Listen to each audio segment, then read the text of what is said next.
Even before dawn, the metallic sound of a blade being sharpened cuts through the silence of the Tower of London. It is May 19th, 1536, and each drag of the stone against the steel heralds an inevitable end. Inside the cell, a woman who was once crowned queen knows she has only a few hours to live. These are not rumors or suspicions. Everything is ready, even the wooden scaffold that awaits her. Her body trembles, not from the damp morning cold, but from the weight of a sentence already sealed. The atmosphere breathes death. Carpenters hammer away at the stage that will be her final scene, while guards take their positions in front of the heavy doors. The smell of the river, mixed with the smoke of incense coming from the chapel, invades the cell. The ladies in waiting try to maintain their composure, but their faces are masks of fear. They dress the prisoner in a grey and white gown, colours chosen not by her but by the king himself, who even in his ruin insists on dictating the narrative. The story of this execution, however, does not begin on this day. To understand it, we must go back months earlier, when Anne Boleyn's hope of consolidating her power collapsed, along with the blood spilled from an abortion. It was January 1536 when she lost a child, a boy, according to court rumors, on the same day that Henry VIII fell unconscious at a tournament. Two destinies collapsed that afternoon, the king on the verge of death and the queen on the verge of disgrace. The king, who broke with Rome to make her his wife, began to murmur that the marriage was cursed. The same theological arguments that justified the annulment with Catherine of Aragon were now turned against Anne. The irony was cruel. The foundations that had elevated her would be the same ones that would destroy her. However, to remove her, Henry needed more than accusations of a curse. He needed evidence that would eliminate any compassion.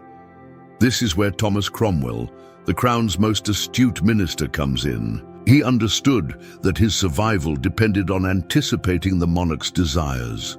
And Henry's desire was clear: to get rid of Anne, to make way for Jane Seymour. What followed was a construction of accusations so elaborate that it seemed impossible to escape. A web where every thread was destined to strangle the Queen. Cromwell's first target was Mark Smeaton, a young court musician admired for his charm and beauty. Everything Henry was, no longer. At the end of April 1536, Smeaton was arrested and taken for interrogation. No official document describes what was done to him, but what is known is that he left there willing to confess the impossible: adultery with the Queen. Not only that, but with details that sounded more fabricated than real. It was the basis Cromwell needed. The confession opened the door to further arrests. In early May, Henry Norris, a close friend of the king and trusted confidant, was arrested during the spring festivities at Greenwich. The irony did not go unnoticed.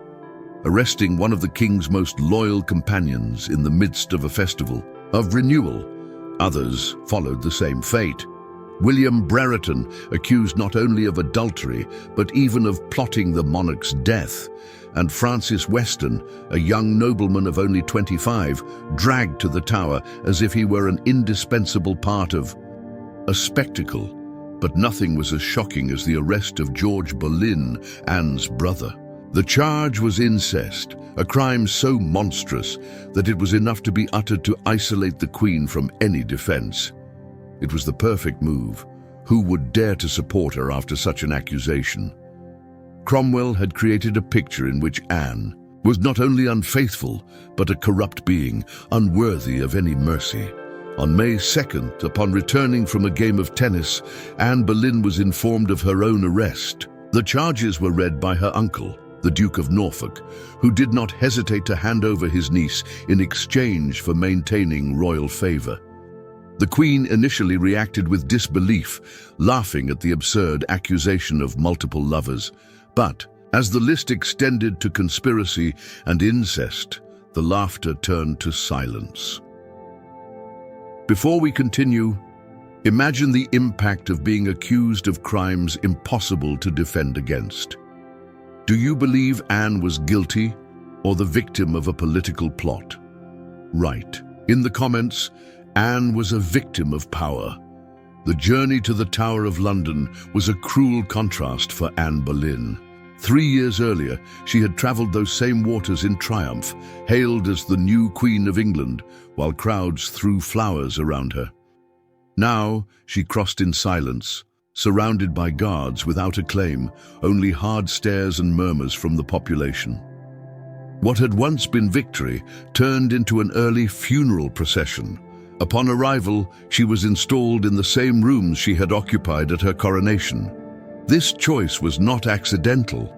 It was psychological torture, forcing her to confront her dizzying fall from the heights to the abyss.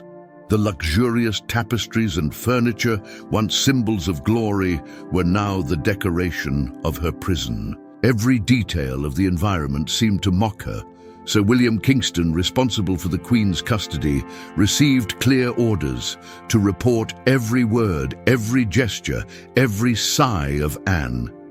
His records describe a woman torn between moments of almost royal steadfastness and crises of utter despair.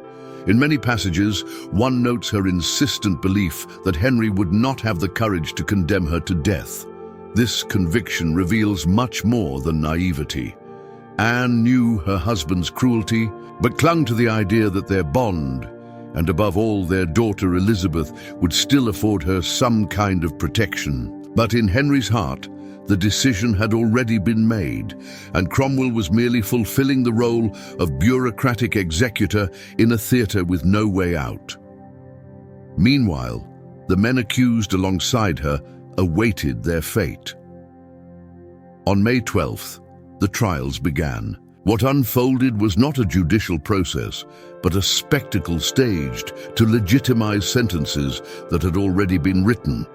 The accusations against Anne's alleged lovers were based on small gestures, isolated conversations, or gifts offered. Nothing concrete. The centerpiece remained Mark Smeaton's confession, extracted under circumstances that few would dare to call voluntary. Even so, it was enough to drag everyone else into the same abyss.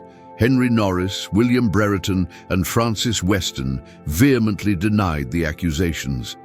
Their refusals were interpreted not as a sign of innocence, but as a challenge to the crown. And before a court made up of men who owed their status to royal favor, any hope of justice evaporated before the hearings even began.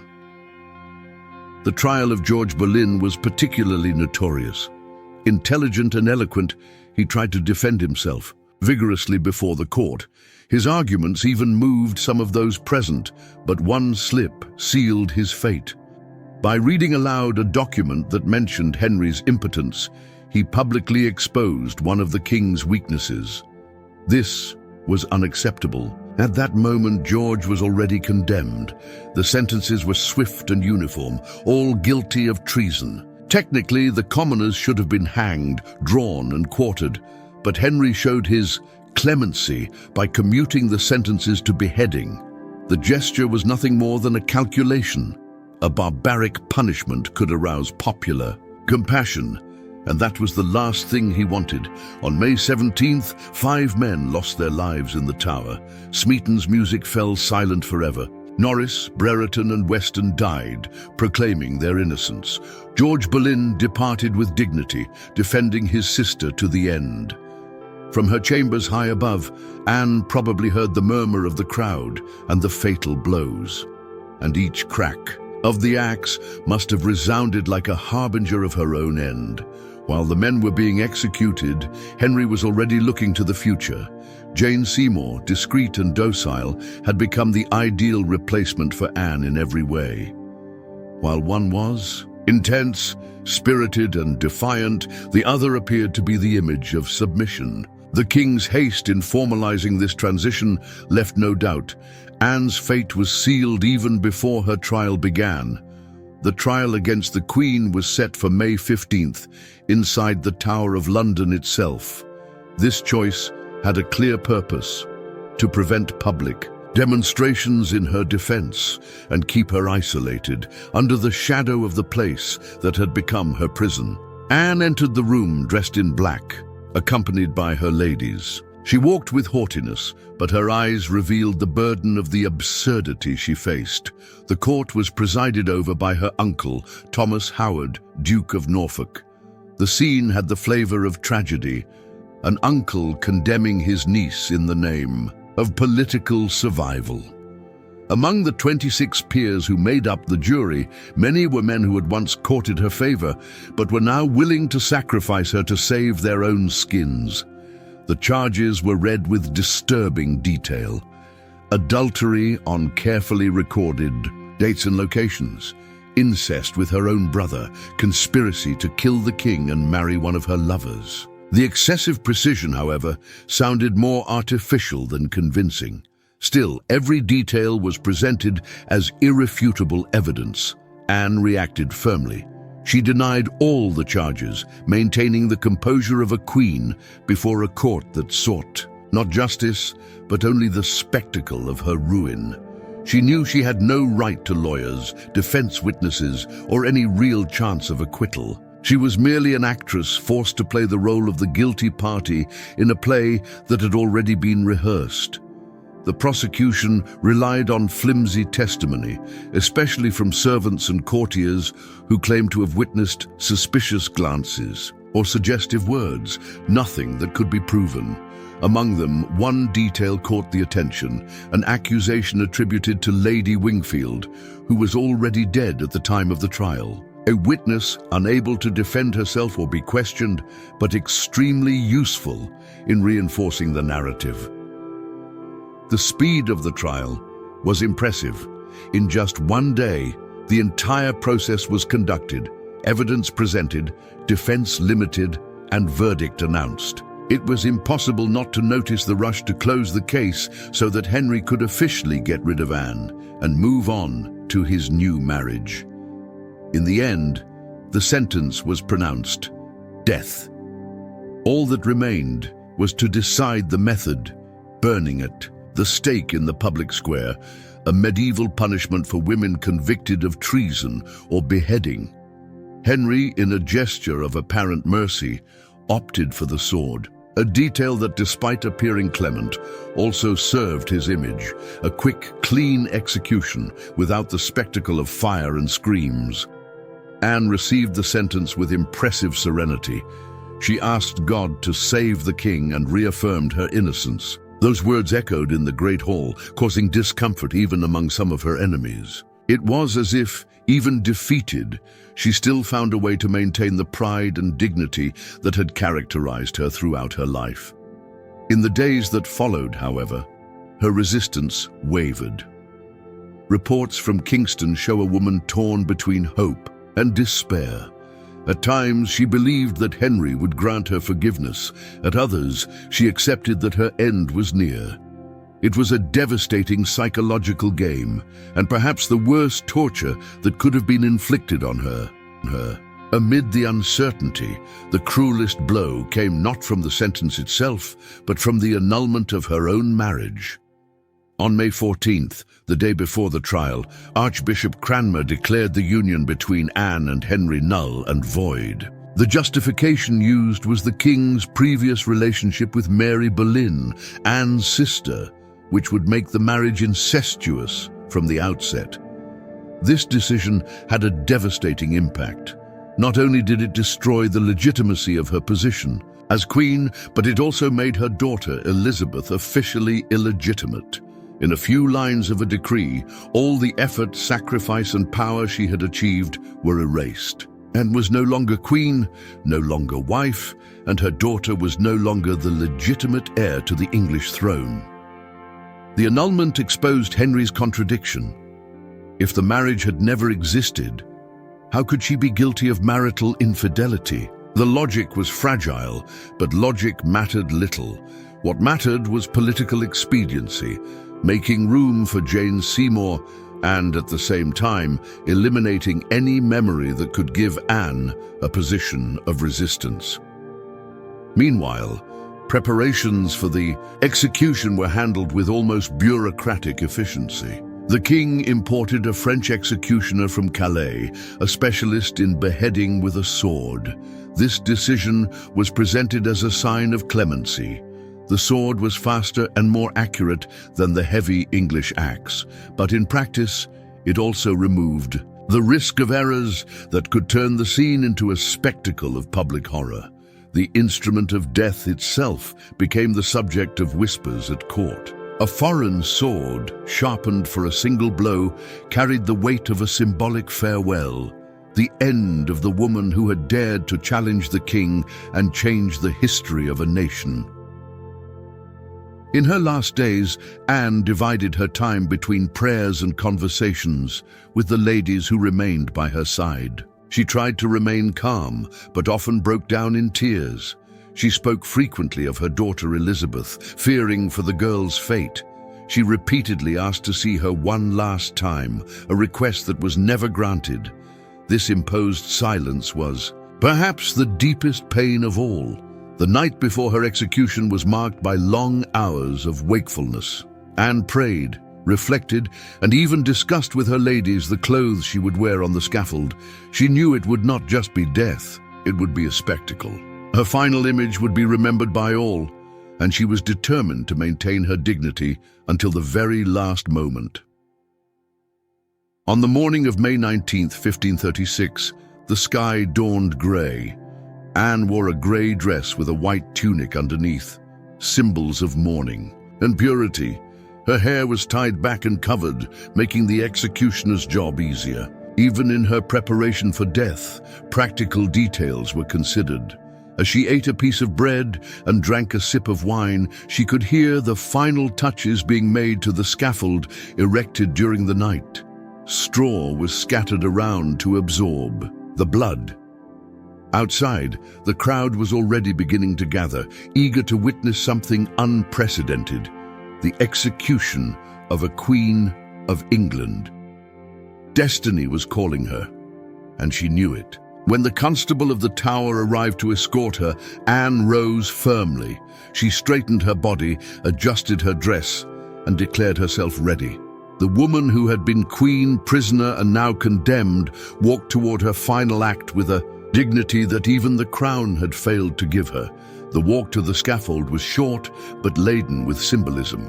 Anne walked through the same courtyards where, just a few years earlier, she had been celebrated as sovereign. Now, every stone seemed to remind her of her fall. The silence of the crowd that awaited her was not one of respect, but of shock. No one had ever seen an English queen condemned to death. The stage was simple, made of wood, built low so that everyone could see. As she climbed up, Anne was accompanied by her ladies, who could barely hold back their tears. The French executioner waited, motionless, with his sword hidden under the straw. The scene mixed solemnity and cruelty, as if it were a sacred ritual of destruction.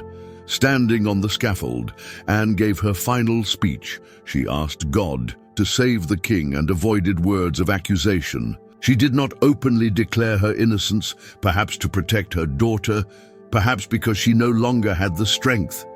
Her words were measured, but her tone revealed firmness. The audience, which expected tears and despair, witnessed a woman who refused to lose her composure. She then removed her jewels and cap and handed them to the ladies. She was blindfolded with a white cloth, knelt before the block, and remained upright. Until the last second, she seemed aware that every gesture would be remembered by posterity. The executioner approached silently. In a quick and precise movement, he raised his sword and with a single blow separated her head from her body. The crowd fell immediately silent, followed by murmurs and muffled prayers. In a few moments, Anne Boleyn's life was extinguished, becoming an event that would forever mark the history of England.